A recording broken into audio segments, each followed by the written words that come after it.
láti Prison 24 TV àtúgbé tuntun dé. èrò aráyé lónìí. bọ́ọ̀lù báyọ̀ lókè àgàgà ní àtúndé o. èrò aráyé lónìí. àwọn ìròyìn lóríṣiríṣi láti inú ìwé ìròyìn. èrò aráyé lónìí. làwọn ará ìlú ń sọ èrò sí lóríṣiríṣi. èrò aráyé lónìí. àwọn ìròyìn lóríṣiríṣi káàkiri àgbáyé. èrò aráyé lónìí. ó tún ti yá o kájọ gbádùn ètò yẹn ó yá. èrò aráyé lónìí. èrò aráyé lónìí. èrò aráyé lónìí. èrò aráyé lónìí. èrò aráyé lónìí. èrò aráyé lónìí. èrò aráyé lónìí.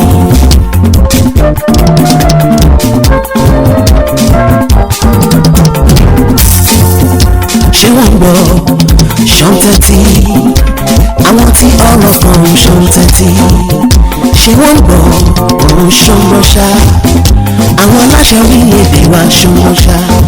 pẹ̀tẹ̀pẹ̀tẹ̀ táwọn ní pápá ṣòro lọ̀rọ̀ yìí já sí ibi tó bá ta bá o ó yẹ ká lè tún bẹ̀ ṣe. pẹ̀tẹ̀pẹ̀tẹ̀ táwọn ní pápá ṣòro lọ̀rọ̀ yìí já sí ibi tó bá ta bá o ó yẹ ká lè tún bẹ̀ ṣe. àwọn adarí wa àwọn olóṣèlú wa ó yẹ kí gbogbo wọn lè gbọ́ kí wọ́n lè ṣàtúnṣe kọ́ńtà ọ̀la dára kí nàìjíríà kó lè dára àwọn ìran tó ń bọ̀ lẹ́yìn kí wọ́n lè ṣàdúrà fún wa.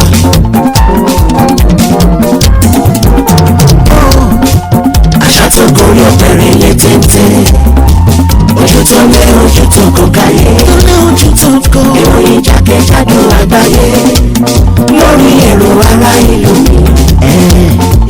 àṣà tó gorí ọ̀bẹ̀rẹ̀ lè téńté àṣà tó gorí ọ̀bẹ̀rẹ̀ ojú tó lé ojú tó kọ káyé ojú tó lé ojú tó kọ ìròyìn jákèjádò àgbáyé lórí èrò aráyé lónìí. láti Prison 24 TV àtúgbò tuntun dé. èrò aráyé lónìí. bọ́ọ̀lù báyọ̀ lókè àkàbàrí ẹ̀gbọ́ o. èrò aráyé lónìí.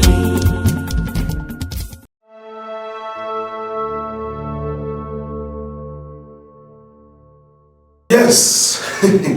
Kí Ọlọ́run kí ó ṣàṣàánú wa ní orí pẹ́ẹ́rìn mo fi wọlé lónìí. Ìwé ìròyìn láti ẹ̀fọ́ ka ìnà kí àwọn tí bí àwọn kan ṣe ń gbèyàn ní ẹ̀mí sókè àwọn kan míì tí wọ́n ń gbèyàn látún bu omi tútù díẹ̀ sí ọkàn gbogbo ẹ̀ yóò ṣàmú pààyàn lẹ́rìn ni. Àwòrán kan tí mo ti rí nínú ìwé ìròyìn Vanguard níbi tí ààrẹ tó ti ń gbé kinní kan bí àpò wáyé tí wọ́n kọ renewed tí wọ́n kọ budget of hope gbogbo alamọ̀ pé láìpẹ́ ni ààrẹ gbé àbá ètò ìṣúná ọdún 2024 wọ́n pe àkórí ẹ̀ ní budget of renewed hope àbá ètò ìṣúná ìrètí ọ̀tun ààrẹ wa ń bá arákùnrin kan sọ̀rọ̀ kíní ọ̀hún pààyàn lẹ́rìn ààrẹ wa gbé kíní ọ̀hún kọ budget of hope arákùnrin wa sọ pé ààrẹ ó pùrí ní ìlú òkúté tí ẹ fún wa tẹ́lẹ̀ àti ìlú tán ẹ tún gbé mi wá. bọ́lá tí ìjẹ́dẹ́. àwọn ò rí pé ó pààyàn lẹ́rìn lọ́pọ̀lọpọ̀. bọ́lá tí ìjẹ́dẹ́ táàrẹ tún gbé mi dé. kí Ọlọ́run kí ó ṣàánú wa ìrètí ọ̀tun gbogbo ìrètí wa yóò dọ̀tun lágbára náà gbogbo bá ṣe fẹ́ lórílẹ̀‐èdè Nàìjíríà yóò kúkú rí bẹ́ẹ̀. ẹ jẹ́ tó máa fi èyí kí wa káàbọ̀ sórí ètò torí pé ètò ní lónìí ètò ní kì í ṣàbálà ètò kókó inú ìwé ìròyìn fún ti òní èní ọjọ́ kìíní oṣù kejìlá oṣù tá a ṣe kérésìmesì ọdún lọ sópin oṣù kejìlá ọdún 2023 níbikíbi tí ẹ bá ti ní àǹfààní àti máa wà káàkiri àgbáyé ní èmi Olúwaṣeun Adeoy ni mo kí wa o wípé ẹ tún káàbọ̀ sórí ètò kókó inú ìwé ìròyìn níkànnì Jígí Alára lẹ́gbẹ̀ẹ́ mi àwọn ìyá wa wà nílẹ̀ wọ́n ti wọṣọ jímọ̀ lóyìn wọ́n lọ sí jímọ̀ wọ́n fẹ́ lọ kí jímọ̀ ẹ bá wa kí àwọn èèyàn. mo kí ẹ̀yin ará lé níbi gbogbo tí ẹ ti ń wò wá pẹ́ káàbọ̀ sí orí kókó inú ìwé ìròyìn láti ìkànnì Jígí Alára orúkọ tèmi kò yí padà Olwafunmolayo ọmọ Adesewo òun náà ni mo sì jẹ́ káàbọ̀ sórí ètò. ẹ jẹ́ àṣẹ gbogbo ẹ̀ pápápá wọn ní kọ́ńkọ̀ọ̀kan báyìí ní olè wúre o lọ́dọ̀ tèmi ń bí ìwé ìròyìn Vanguard àti ìwé ìròyìn Daily Trust náà ni mo mú wá o lọ́dọ̀ tí ẹ ń kọ́ ń bẹ̀ wọ́n. èmi ní ìwé ìròyìn Tribune àti The Punch. bí ìṣe wa ẹja kọ́kọ́ tẹnubọ àwọn kókó tí ó wà ní ojú ewé àwọn ìwé ìròyìn ọ̀hún. èmi ó bẹ̀rẹ̀ láti inú ìwé ìròyìn Vanguard tó jáde fún tòní o. nínú ìwé ìròyìn Vanguard náà ni mo ti rí àkọlé kan níbi tí àwọn ẹgbẹ́ kan tí wọ́n ń pè ní Manufacturer Association of Nigeria MAN àti ẹgbẹ́ kan tí wọ́n ń pè ní Nigeria Employers Consultative Association NECA níbi tí wọ́n ti ń sọ̀rọ̀ pé àwọn iléeṣẹ́ ìjọba àpapọ̀ kan lẹ́ka àti lájọ àwọn ministry departments and agencies ni wọ́n ti sọ pé àwọn okòwò tí wọ́n ń ṣe báyìí wípé inú fu àyàfu ni wọ́n fi ń ṣe o wọ́n ní they are undertakers of businesses ẹgbẹ́ MAN àti ẹgbẹ́ NECA náà ni wọ́n sọ ọ̀rọ̀ yìí o nínú ìwé ìròyìn Vanguard tó jáde fún tòní náà ni mo ti rí àkọlé ọ̀hún láàárọ̀ òní. nínú ìwé ìròyìn Tribune òun lèmi ti máa kọ́kọ́ bẹ̀rẹ̀ ìròyìn àkọ́kọ́ èyí tèmi máa fi léde níbẹ̀ òun ni ó sọ pé ìjọba àpapọ̀ ké gbàjarè lórí bí ìdá 80 kùdìẹ̀kudiẹ ṣe wà lórí bí a ṣe ń gbé oúnjẹ wọlé sí ilẹ̀ wa Nàìjíríà. nínú ìwé ìròyìn Vanguard tó jáde fún tòní bákan náà ni mo ti rí àkọlé kan o níbi tí Peter Obi níbi tí ó ti kó rojú o sí bí wọ́n ṣe ń bi àwọn léwó lóríṣiríṣi káàkiri lórílẹ̀‐èdè yìí pàápàá jùlọ ní ìpínlẹ̀ Èkó. nínú ìwé ìròyìn Tribune bákan náà awuyewuye tó wà lórí ẹni tó ní ìlú Èkó yóò tó tẹnubodò Erelu Dòsùnmú òun ló sọ bẹ́ẹ̀.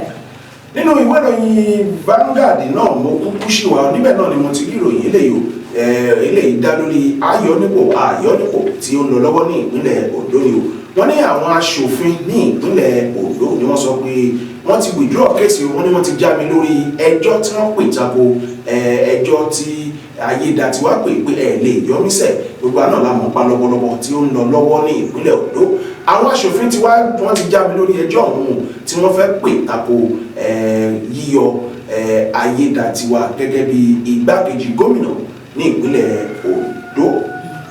nínú ìwé ìròyìn Punch òun lèmi máa tàtà pẹ́sẹ̀ sí owó oṣù tuntun yóò bẹ̀rẹ̀ sí ní di sísan láti oṣù kẹrin ọdún tó ń bọ̀ ìjọba àpapọ̀ ya 24 trillion naira sílẹ̀. nínú ìwé ìròyìn Daily Trust náà ni èmi tún sáré wọ̀ lọ́ba yìí o níbẹ̀ náà ni mo ti rí àkọlé kan gbàgàdà tí wọ́n kọ síbẹ̀ o níbi tí àwọn tí wọ́n mọ̀ nípa ọrọ̀ ajé níbi tí wọ́n ti sọ̀rọ̀ pé ètò ìṣúná àbá ètò ìṣúná ọdún 2024 wípé èyí ni bí ohun gbogbo ṣe sọmọ náà tí a bá ṣe àmúlò rẹ̀ nínú ìwé ìròyìn Daily Trust tó jáde fún tòní náà ni mo ti rí ìròyìn eléyìí láàárọ̀ òní. bákan náà nínú ìwé ìròyìn The Punch jápa òun ni a bọ́ sí báyìí tí o sì rántí jápa ìjọba àpapọ̀ rọ àwọn fásitì láti pèsè àwọn dókítà òyìnbó lọ́pọ̀ yanturu lórí àṣà jápajápa tí gbogbo dókítà tí wọ́n dágbálé. àwọn dókítà náà tí wọ́n bá tún pèsè wọn lọ́pọ̀ yanturu gbogbo lọ́rọ̀ tí wọ́n náà jà sí. àwọn náà máa yí ni à ń pèsè dókítà lẹ́fún jápa báyìí. àwọn náà máa yí mọ́ tó bá tásìkò fáwọn náà. kí Ọlọ́run kí ó ṣàánú wa náà ní lórílẹ̀-èdè. àmín. inú ìròyìn Daily Trust náà ni mo tún ti rí àkọlé eléyìí o níbi tí wọ́n ti sọ pé ààrẹ Tinubu pé àbá ètò ìṣúná oní tírílíọ̀nù mẹ́tàdínlọ́gbọ̀n 27.5 trillion naira budget náà ni wọ́n sọ pé wọ́n gbé lọ sí ilé ìgbìmọ̀ aṣòfin o fún àbá ètò ìṣúná ọdún 2024 níbi tí wọ́n ti sọ pé àwọn tí wọ́n mú lọ́kùnkúndùn náà ni ètò ààbò àti ìpèsè iṣẹ́ lọ́pọ̀ yàtọ̀ nínú àbá ètò ìṣúná náà ṣé kókó ṣe wà lọ́dọ̀ tí ẹ ń bẹ̀ wọ́n.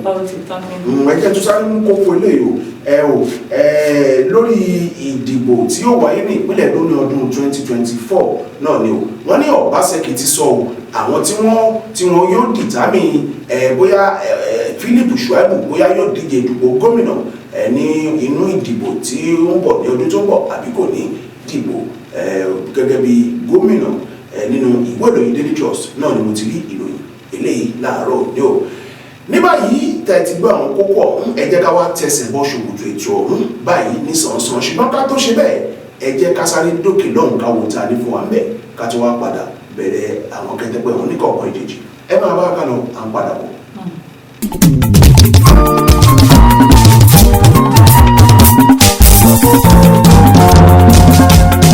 láti Prison 24 TV àtúgbẹ́ tuntun dé. èrò aráyé lónìí. bọ́ọ̀lù báyọ̀ lókè àgàdà ní àtúndé o. èrò aráyé láti mú ìwé ìròyìn. èrò aráyé lónìí. làwọn ará ìlú ń sọ èrò sí oríṣiríṣi. èrò aráyé lónìí. àwọn ìròyìn lóríṣiríṣi káàkiri àgbáyé. èrò aráyé lónìí. ó tún ti yá o kájọ gbádùn ètò yẹn ó yá. èrò aráyé lónìí. èrò aráyé lónìí. èrò aráyé lónìí. èrò aráyé lónìí. èrò aráyé lónìí. èrò aráyé lónìí. èrò aráyé lónìí.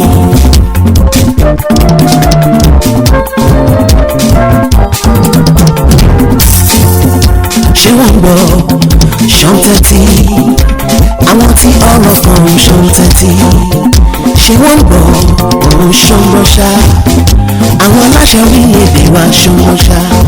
pẹ̀tẹ̀pẹ̀tẹ̀ dáná ní pápá ṣòun lọ̀rọ̀ yìí já sí ibi tó bá tábà ó yẹ ká lè tún bẹ̀ ṣe. pẹ̀tẹ̀pẹ̀tẹ̀ dáná ní pápá ṣòun lọ̀rọ̀ yìí já sí ibi tó bá tábà ó yẹ ká lè tún bẹ̀ ṣe. àwọn adarí wa àwọn olóṣèlú wa ó yẹ kí gbogbo wọn lè gbọ́ kí wọ́n lè ṣàtúnṣe kọ́ńtà ọ̀la dára kí nàìjíríà kó lè dára àwọn ìran tó ń bọ̀ lẹ́yìn kí wọ́n lè ṣàdúrà fún wa.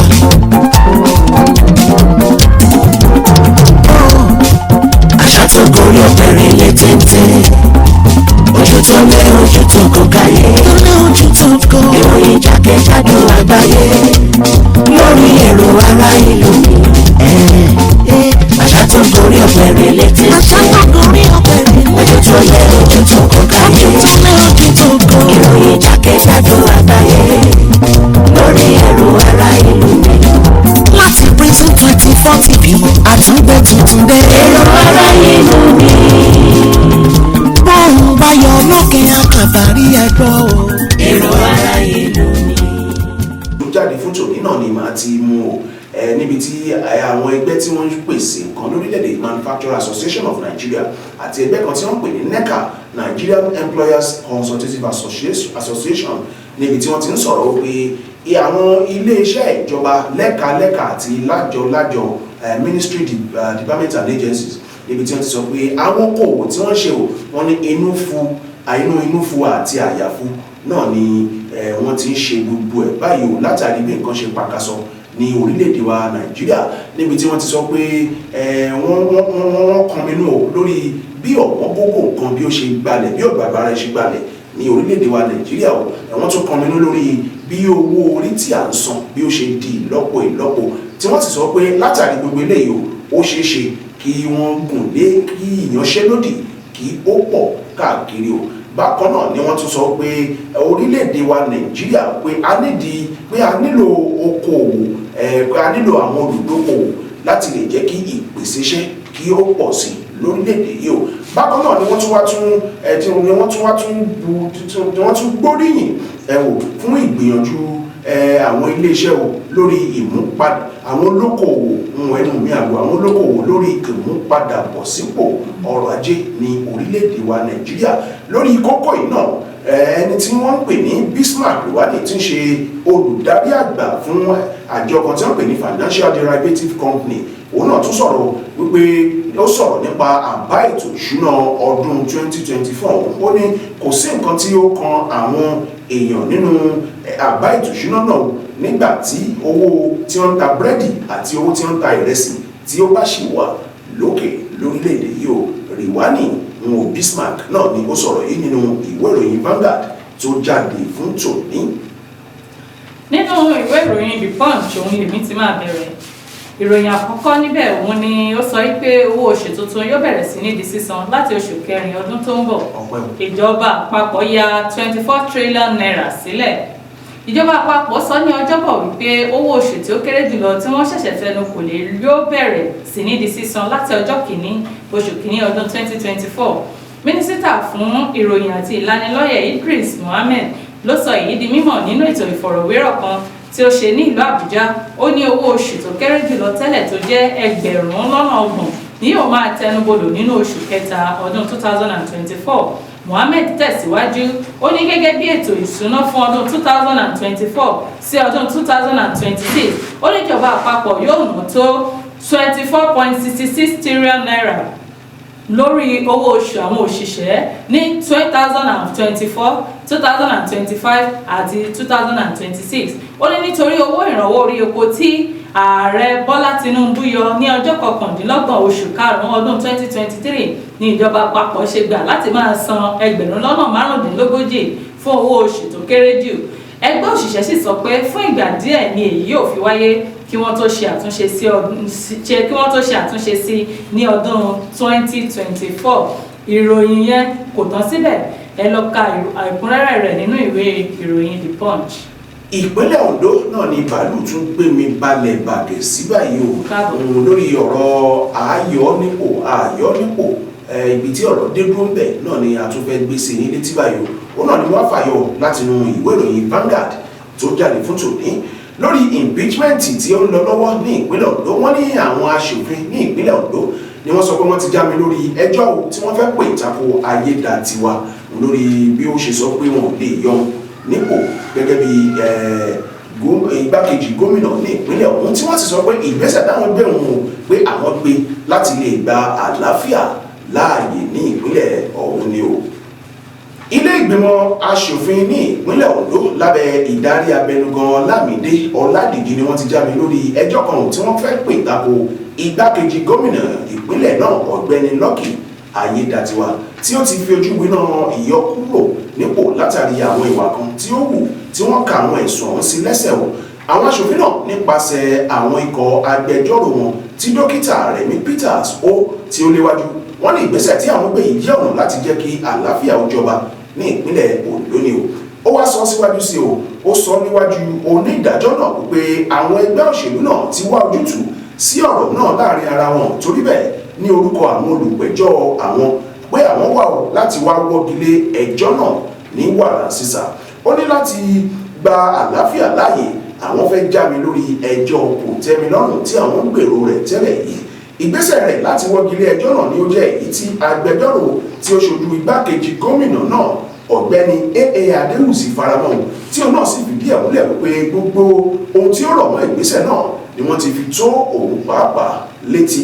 Bákan náà àwọn tí ọ̀rọ̀ náà tún kàn bí àjọ ọ̀tẹlẹ̀múyẹ́ DSS tí Ọ̀gbẹ́ni Adeoy tí ó ṣojú ni wọ́n sọ wípé àwọn náà faramọ́ ìgbésẹ̀ wíwọ́gilé ẹjọ́ náà láti lè jẹ́ kí àlàáfíà kí jọba ní ìpínlẹ̀ Ondo. Lẹ́yìn èyí ni àwọn ikọ̀ onídàájọ́ ẹlẹ́nu mẹ́ta náà tí onídàájọ́ Tsamani léwájú ẹ̀ ni wọ́n bá ṣe kíni ni wọ́n bá wọ́gilé ẹjọ́ náà ní ìpínlẹ̀ Ondo. Ìròyìn náà ni mo mú o láti inú ìwé ìròyìn Vanguard tó jáde fún tòní. Inú ìwé ìròyìn The Punch náà ni mo ṣì wà lórí ìròyìn jápá. Ìjọba àpapọ̀ rọ àwọn fásitì láti pèsè àwọn dókítà òyìnbó lọ́pọ̀ yanturu. Gẹ́gẹ́ bí àtẹ̀jáde láti ilé-iṣẹ́ Punch èyí tí Dógó ti sọ wípé fásitì Nile yóò jẹ́ kí ètò ìgbaniwọlé sí ẹ̀ka ẹ̀kọ́ onímọ̀ ìṣègùn gòkè sí pẹ̀lú ìdá 100 gẹ́gẹ́ bí ìjọba àpapọ̀ ṣe pa á láṣẹ fún àwọn fásitì. Àdarí ètò ẹ̀kọ́ fún fásitì náà ní àwọn ṣe ayẹyẹ ìkẹ́kọ̀ọ́jáde fún àwọn tí wọ́n gboyè ìjìnlẹ̀ nínú ìmọ̀ ìṣègùn. Ó ní ìjọba àpapọ̀ fẹ́ kí àwọn dókítà pọ̀ lórílẹ̀-èdè yìí nítorí jíjápa tí àwọn dókítà ń jápa lọ sí ilẹ̀ òkèèrè. Ó wá ní fún ìdí èyí àwọn yóò gba akẹ́kọ̀ọ́ 95 akẹ́kọ̀ọ́ láti kẹ́kọ̀ọ́ nípa ìmọ̀ ìṣègùn. Dógó ní fásitì náà yóò sa gbogbo agbára wọn láti pèsè àwọn tó kún ojú wọn. Nínú ìwé ìròyìn Vanguard tó jáde fún tòní náà ni mo ti rí ìròyìn eléyìí o. Níbẹ̀ náà ni mo ti rí kókó kan tíbi tí wọ́n ti sọ pé Peter bíbu ẹnu àtẹ́lu bí wọ́n ṣe ń bi àwọn léwó lóríṣiríṣi ní ìpínlẹ̀ Èkó. Olùdíje sí ipò ààrẹ lábẹ́ àsíá ẹgbẹ́ òṣèlú Labour Party nínú ìdìbò gbogbogbò tí ó wáyé ní ọjọ́ 25 oṣù kejì ọdún yìí, Ọ̀gbẹ́ni Peter bí ni ó ti bu ẹnu àtẹ́lu bí wọ́n ṣe ń bi àwọn léwó lóríṣiríṣi káàkiri lórílẹ̀-èdè yìí o. Nínú ọ̀rọ̀ kan tí Peter bí fi léde lójú òpó abẹ́yẹfò rẹ̀ lọ́jọ́bọ̀ ọ̀sẹ̀ yìí, níbẹ̀ ni Ọ̀gbẹ́ni Peter bí ti rọ ìjọba láti gbájúmọ́ wíwá àtúnṣe sí bí ohun gbogbo ṣe pakasọ lẹ́ka ọrọ̀ ajé wa lórílẹ̀-èdè yìí, kí wọ́n sì wá ọ̀nà láti mú àwọn ènìyàn kúrò nínú ìṣẹ́ àti òṣì tí wọ́n ń kojú.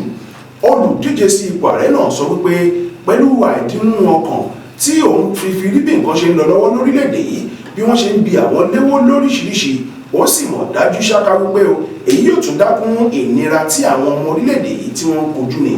Òbí ní ohun tí ó yẹ kí ó jẹ́ ojúṣe ìjọba tó bá jẹ́ ilé ti gbáròyé nírú àsìkò yìí tí nǹkan le koko bí ojú ẹja báyìí ní orílẹ̀-èdè yìí ní kírúfẹ́ ìjọba bẹ́ẹ̀ ṣe àgbékalẹ̀ àwọn ìlànà tí yóò mú àdínkù bá ìṣẹ́ àti òṣì àwọn ènìyàn láwùjọ. Obìnrin tó bá jẹ́ lóòótọ́ ni àwọn èèyàn ti ẹ̀ tàpá sí òfin bí wọ́n ti ṣe sọ. Ó ní irú àkókò yìí kọ́ ni ó yẹ kí ìjọba gbé irú ìgbésẹ̀ bẹ́ẹ̀. Ó yẹ kí wọ́n ro ohun tí yóò jẹ́ àtúbọ̀tán irúfẹ́ ìgbésẹ̀ bẹ́ẹ̀ lórí àwọn tí kò rọ́wọ́ rí láwùjọ. Nínú ìwé ìròyìn Vanguard ni mo ti mú eléyìí, ṣùgbọ́n jẹ́ sáré mú àwọn kókó ilé ìwà kí n tó tàbí pẹ́sẹ̀ bọ́ sínú ìwé ìròyìn Daily Trust. Wọ́n ní ìpínlẹ̀ Anambra àwọn ènìyàn tí wọ́n dín ní ẹgbẹ̀rún méjì nínú ẹgbẹ̀rún lọ́nà ọgọ́rùn-ún ó lé pẹ́sẹ́pẹ́sẹ́ ni wọ́n sọ pé wọ́n ń gbé pẹ̀lú kòkòrò HIV àti àrùn AIDS. Ẹni tí ń ṣe kọmíṣánná fún ọ̀rọ̀ ìlera ní ìpínlẹ̀ ọ̀hún Dr. Olwafunmolayo ni ó sọ̀rọ̀ yìí o lásìkò kan tí ó ń bá àwọn oníròyìn sọ̀rọ̀ ṣáájú ọjọ́ tí wọ́n máa ń sàmì ayẹyẹ àrùn kògbóògùn AIDS lágbàáyé lẹ́yìn tí wọ́n ti bẹ̀rẹ̀ láti December 1 ọdún 1988. Mo tún rí àwòrán kan nínú ìwé ìròyìn Vanguard bákan náà tí ẹ̀ wò yìí nígbà tí ààrẹ Tinubu tí ó ń ṣe ìpàdé kan pọ̀ pẹ̀lú ẹni tí ń ṣe King Charles of England ṣáájú ètò kan COP28 tí wọ́n fẹ́ ṣe lórí àyípadà ojú ọjọ́ lẹ́yìn tí wọ́n sọ pé ó wáyé o ní orílẹ̀-èdè United Arab Emirates. Nínú ìwé ìròyìn Vanguard náà ni mo ti mú ìròyìn eléyìí wá sí ní létí báyìí. Nínú ìwé ìròyìn Tribune òun lèmi fẹ́ máa wọ̀ lọ. Ìjọba àpapọ̀ ké gbàjarè lórí bí ìdá 80% kùdìẹ̀kudiẹ ṣe wà lórí bí wọ́n ṣe ń gbé oúnjẹ wọlé láti ọdún 2019 àti 2023. Kingsley Uzoma, olùdámọ̀ràn àgbà fún ààrẹ lórí ètò ọ̀gbìn, sọ gbangba níbi ìjíròrò kan tó wáyé ní ìlú Àbújá ní Ọjọ́bọ̀ tí wọ́n pe àkórí rẹ̀ ní níní ìbáṣepọ̀ tó lóòrìn fún ètò ìlanilọ́yẹ̀ àti ìbánisọ̀rọ̀ lórí ìmọ̀ ìjìnlẹ̀ fún àwọn àgbẹ̀ kéékèèké ní Nàìjíríà. Ètò náà ni ó wá láti ọ̀dọ̀ ìjọba àpapọ̀ àti àjọ tó ń rí sí bí owó ṣe ń wọlé fún nǹkan ọ̀gbìn láti ilẹ̀ òkèèrè. Ó ní kò dín ní 85.5 mílíọ̀nù àwọn ọmọ Nàìjíríà tí wọ́n ń kojú àìróúnjẹjẹ ní èyí tí wọ́n ní yóò gbé pẹ́ẹ́lí sí bílíọ̀nù 6 tó bá fi máa di inú oṣù kejìlá ọdún yìí. Ọ̀gbẹ́ni Uzoma ní ìjọba àpapọ̀ ti ń wá ojútùú sí èyí. Ó ní àkùdé tó wà lẹ́ka ètò ọ̀gbìn ni ó fa èyí. Nítorí náà ni orílẹ̀-èdè yìí fi ń gba oúnjẹ láti ilẹ̀ òkèèrè. Ẹ lọ gba balance ìròyìn ọ̀hún nínú ìwé ìròyìn Tribune tó jáde fún tòní. Mo ti balẹ̀ bàgẹ̀ sínú ìwé ìròyìn Daily Trust tí ó jáde fún tòní o. Níbẹ̀ náà ni wọ́n ti sọ̀rọ̀ lórí bí ààrẹ Tinubu bí ó ṣe gbé àbá ètò ìṣúná ọdún 2024 tí ó ní tírílíọ̀nù 27.5 tírílíọ̀nù náírà lọ síwájú ilé àwọn ìgbìmọ̀ aṣòfin lórílẹ̀‐èdè yìí, níbi tí wọ́n ti sọ pé ó mú àwọn nǹkan kan lọ́kùnkúndùn bíi ètò ààbò àti ìpèsè iṣẹ́ lọ́pọ̀ yanturu. Lọ́jọ́rú ọ̀sẹ̀ yìí ni ààrẹ orílẹ̀‐èdè yìí Bọ́lá Tinubu gbé àbá ètò ìṣúná oní tírílíọ̀nù 27 ó lé pẹ́sẹ́pẹ́sẹ́ síwájú àwọn ilé ìgbìmọ̀ aṣòfin wà lórílẹ̀‐èdè yìí o gẹ́gẹ́ bí àbá ètò ìṣúná ọdún 2024. Àbá náà ni wọ́n gbé kalẹ̀ o tí wọ́n sì dàpè ní àbá ètò ìṣúná ìrètí ọ̀tun. Ààrẹ Tinubu ní àfojúsùn lórí àbá náà ni ṣíṣe àmúlò àwọn ọmọ ológun agbára òṣèlú láti lè jẹ́ kí ìṣèjọba àwarawa móríbọ̀ o, ètò ààbò tó gbópọn ní tìbútò orílẹ̀-èdè yìí, pípèsè iṣẹ́ lábẹ́lé àti ìdúróṣinṣin lẹ́ka okòwò kéékèèké lórílẹ̀-èdè yìí. Ààrẹ ní bí tírílíọ̀nù 9, ààrẹ sọ pé bí tírílíọ̀nù 9 ó lé pẹ́sẹ́pẹ́sẹ́ 9.92 tírílíọ̀nù tí kò ní ṣe pẹ̀lú àjẹsílẹ̀ owó náà àti bí tírílíọ̀nù 8 ó lé ìgbọ̀njẹ̀ 8.7 tírílíọ̀nù tí ó jẹ́ owó náà kan gbòógì capital expenditure ni ó wà nínú àbá ètò ìṣúná náà, nígbà tí bí tírílíọ̀nù 8 ó lé pẹ́sẹ́pẹ́sẹ́ wà fún bíbọ́ bùkátà gbèsè lórílẹ̀-èdè yìí. Wọ́n wá níbi owó tí ó tó tírílíọ̀nù 27 ó lé ìgbọ̀njẹ̀ 27.5 tírílíọ̀nù náírà ni wọ́n dá báyọ̀ láti ná fún ìjọba àpapọ̀ ní ọdún 2024. Nínú ìwé ìròyìn Daily Trust ni mo ti rí ìròyìn ọ̀hún láàárọ̀ òní. Ìwé ìròyìn Tribune náà ni mo ṣì wà. Ìròyìn èyí ni mo fi máa kásẹ̀ fún ìròyìn mi lónìí. Awuyewuye tó wà lórí ẹni tó ní ìlú Èkó yóò tó tẹnubodò Èrèlú Dòsùnmú ló sọ bẹ́ẹ̀. Èrèlú Kútì kẹrin ti ìpínlẹ̀ Èkó Abíọ́lá Dòsùnmú sọ ní Ọjọ́bọ̀ wípé awuyewuye tó ń jà rìnrìn lórí ẹni tó lè kó yóò tó tẹnubodò pẹ̀lú èròǹgbà rẹ̀ tuntun. Nígbà tó ń sọ̀rọ̀ lórí awuyewuye lórí ìtàn Èkó, ó ní ọ̀kan nínú àwọn àjọ rẹ̀ Èrèlú Yèyé Oòduà Foundation ni ó jẹ́ àjọ tuntun tó ń rí sí awuyewuye ìtàn, àṣà, ìgbé ayé àti ìgbé ayé. Dòsùnmú fi léde pé láìpẹ́ àjọ tuntun ọ̀hún yóò fojú sun ètò ìwádìí, ẹ̀kọ́, ìrónilágbára, èyí ni yóò fi òpin sí gbogbo awuyewuye tó ń wáyé lórí ẹni tí ó ní ìlú Èkó. Nínú ìwé ìròyìn Daily Trust náà ni èmi náà ṣì wà o. Obaseki ti ka àwọn èèyàn tí wọn yóò sọ bí ọ̀rọ̀ ṣe jẹ́ o lórí ọ̀rọ̀ igbákejì gómìnà ìpínlẹ̀ náà lọ́wọ́lọ́wọ́ ètò náà ló fẹ́ díje dupò gómìnà ní ọdún 2024. Gómìnà ìpínlẹ̀ Godwin Obaseki ni ó ti sọ̀rọ̀ lórí èròǹgbà àti di gómìnà igbákejì rẹ̀ Philip Shaibu.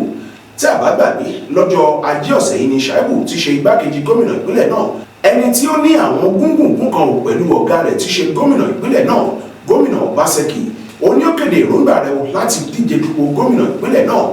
Oríṣiríṣi àwọn nǹkan ló ṣẹlẹ̀ tí ìwé ìròyìn Daily Trust gbé lórí ohun tí ó ṣẹlẹ̀ lásìkò tí igbákejì gómìnà náà fẹ́ kéde èròǹgbà rẹ̀ bí ibùdó tí wọ́n fẹ́ lò náà ṣe yí padà ní ó kù díẹ̀ kí ètò náà wáyé, tí àwọn tó ní ilé ìtura náà tí wọ́n fẹ́ lò tẹ́lẹ̀ náà ṣe dá owó tí wọ́n san fún gbọ̀ngàn náà padà látàrí bí wọ́n ṣe sọ wípé gómìnà ìpínlẹ̀ náà fẹ́ lo gbọ̀ngàn náà ní àsìkò kan náà tí igbákejì gómìnà ìfẹ́ lò ó.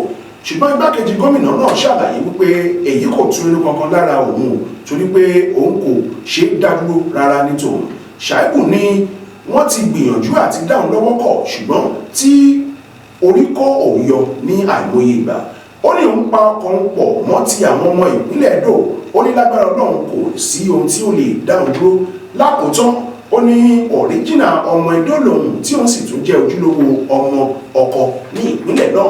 Ṣùgbọ́n nígbà tí ó ń sọ̀rọ̀ nípínlẹ̀ Bauchi lọ́jọ́bọ̀ àná, gómìnà Obaseki sọ wípé àwọn ọmọ ẹgbẹ́ òṣèlú People's Democratic Party PDP ni wọ́n lè ṣe ìpinnu lórí bóyá Shaibu yóò yege bí ẹni tí yóò díje dupò gómìnà ní ìpínlẹ̀ Edo náà. Nínú ìwé ìròyìn Daily Trust náà ni mo ti rí ìròyìn ọ̀hún láàárọ̀ ní o. Àwọn ìròyìn kan náà wà tí ò tiẹ̀ ṣe máka sí ilé nínú ìwé ìròyìn Daily Trust kó tó di pé àmì tàta pèsè lórí ètò yìí lónìí. Ara mẹ́rin líle lẹ́yìn o, wọ́n ní ìyá àgbàlagbà kan ìròyìn káyébọ́ ló yẹ ká ti kà á. Wọ́n ní ìyá àgbàlagbà kan ẹni 70 ọdún ni wọ́n sọ pé ó bí ìbejì o ní orílẹ̀-èdè Uganda. Wọ́n ní ọkùnrin kan obìnrin kan ní ìyá àgbàlagbà tí orúkọ rẹ̀ ń jẹ́ Safina Namukwaya yìí bí o. Wọ́n ní ìyá yìí wọ́n sọ pé ó lóyún nípasẹ̀ ìlànà kan tí wọ́n pè ní in vitro fertilization IVF. Wọ́n sọ pé ìlànà iṣẹ́ abẹ ni ìyá yìí lò tí ó fi bí àwọn ìbejì tìlàntìlàntì ọkùnrin kan obìnrin tí ó bì yìí o. Bákan náà nínú ìwé ìròyìn Daily Trust náà ni mo ti rí àwọn àkọlé lẹ́yìn o níbi tí wọ́n ti sọ pé wọ́n dá olùtọ́jú àìsàn kan tí ṣe ọmọ Nàìjíríà wá dúró ní orílẹ̀-èdè UK látàrí bí wọ́n ṣe sọ pé ó ń gbàdúrà fún aláìsàn kan tí ó wà lójú ikú ní orílẹ̀-èdè ọ̀hún. Nínú ìwé ìròyìn Daily Trust náà ni mo ti rí ìròyìn eléyìí o. Níbẹ̀ náà ni a ti máa tàta pèsè lórí ètò kókó inú ìwé ìròyìn fún tòní. Ẹ ṣé tí ẹ wà ńbẹ̀ tí ẹ gbọ́ wa àbí wọ́n sì ní kókó lọ́dọ̀ tí ẹ bá kókó ti tán kí a máa tàta pèsè lóko. Olúwaṣẹ́ lórúkọ tí èmi jẹ́ o, Adeoy lórúkọ bàbá tó bí èmi lọ́mọ. A tún pàdé ara wa o lórí àwọn ètò wa tó kù ní ìkànnì Jígí Alára. Ẹ ṣeun tí ẹ wà ńbẹ̀ tí ẹ gbọ́ wa. Olwafunmolayo Adesewo òun ni orúkọ tèmi, ká fèrè pàdé o. Ẹ ṣeun fáwọn fi lè pàdé náà ni ó dàbọ̀.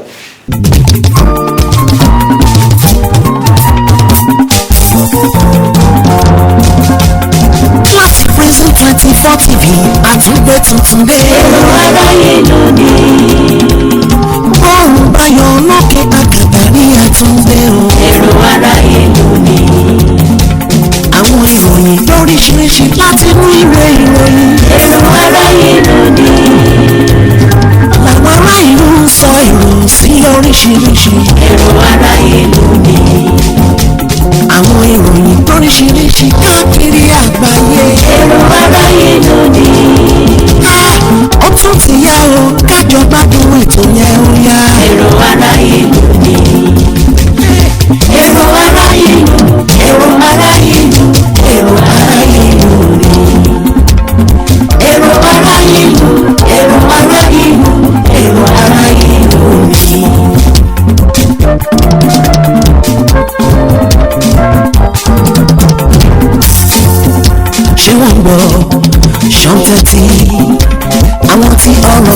ṣan tẹ́tí ṣé wọ́n gbọ́ òun ṣọ́ngbọ́n ṣá àwọn aláṣẹ orílẹ̀-èdè wa ṣọ́ngbọ́n ṣá. pẹ̀tẹ̀pẹ̀tẹ̀ táwọn ní pápá ṣòun lọ̀rọ̀ yìí já sí ibi tó bá tábà ó yẹ ká lè tún bẹ̀ ṣe. pẹ̀tẹ̀pẹ̀tẹ̀ táwọn ní pápá ṣòun lọ̀rọ̀ yìí já sí ibi tó bá tábà ó yẹ ká lè tún bẹ̀ ṣe. àwọn adarí wa àwọn olóṣèlú wa ó yẹ kí gbogbo wọn lè gbọ́ kí wọ́n lè ṣàtúnṣe kọ́ńtà ọ̀la dára kí nàìjíríà kó lè dára àwọn ìran tó ń bọ̀ lẹ́yìn kí wọ́n lè ṣàdúrà fún wa.